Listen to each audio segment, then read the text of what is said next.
Classe de 4e, chapitre solide, patron de pyramide. Il s'agit dans cet exercice de relier les pyramides données à leur patron.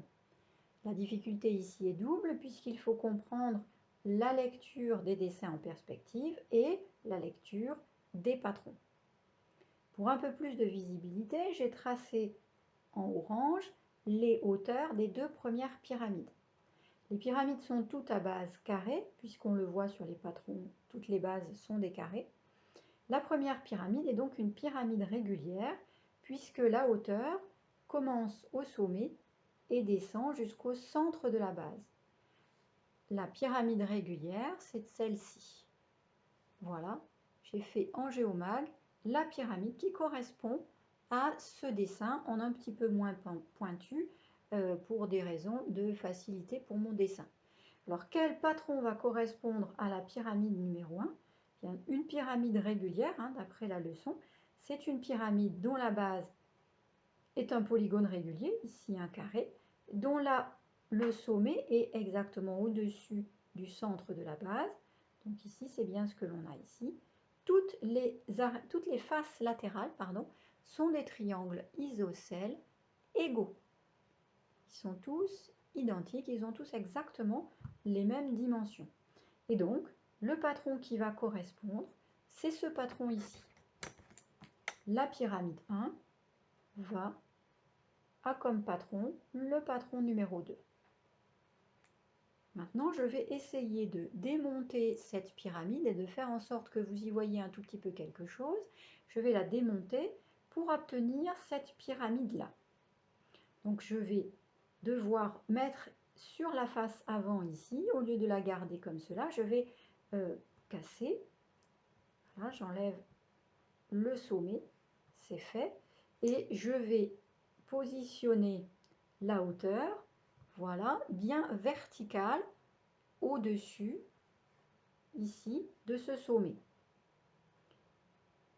Ensuite, pour rejoindre, eh bien, on se rend compte que les arêtes sont trop courtes. Je vais rajouter un géomag à chacune des deux arêtes, voilà.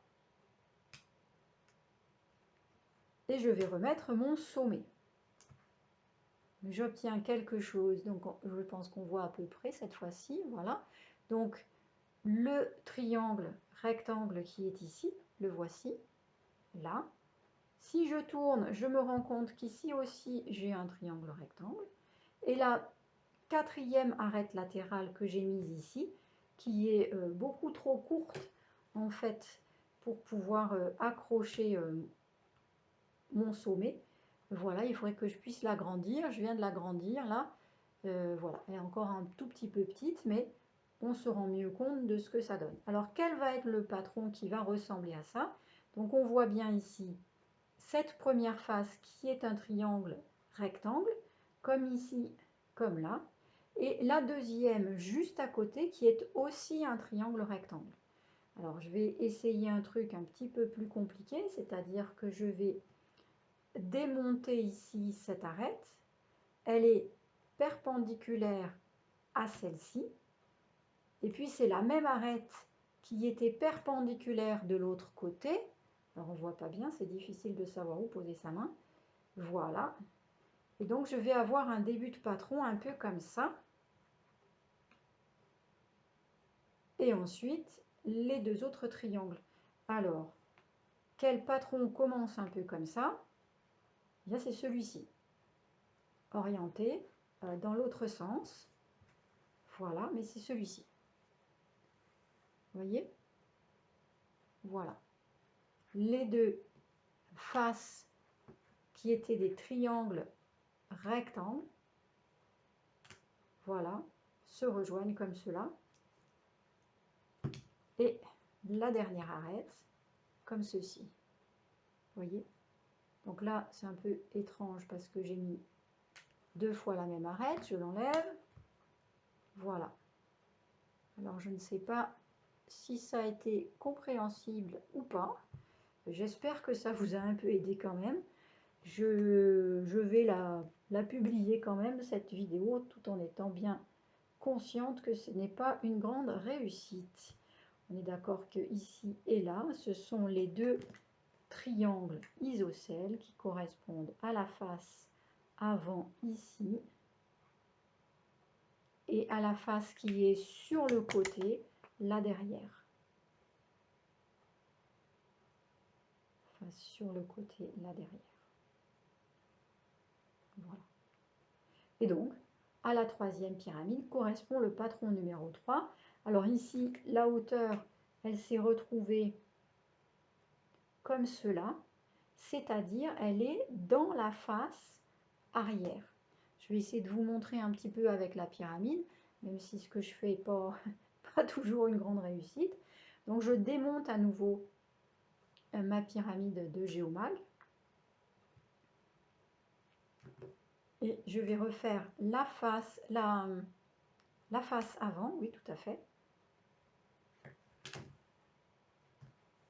Je ne sais pas si comme cela, ça va suffire. Donc là, on voit quand même, parce que je suis juste en dessous, que cette face ici, là, est bien perpendiculaire à la base. Elle est ici. Et donc là, je vais rejoindre. Alors, j'ai pris trop court. Je vais rejoindre. Voilà. J'ai rejoint. Et qu'est-ce que j'obtiens? Bien, si je la mets sur le côté, j'obtiens ici un triangle rectangle. Ici, le triangle isocèle perpendiculaire, bien perpendiculaire à la base. Et ici, un autre triangle rectangle. Et là, un triangle isocèle. Donc j'ai deux triangles isocèles, un petit et un grand.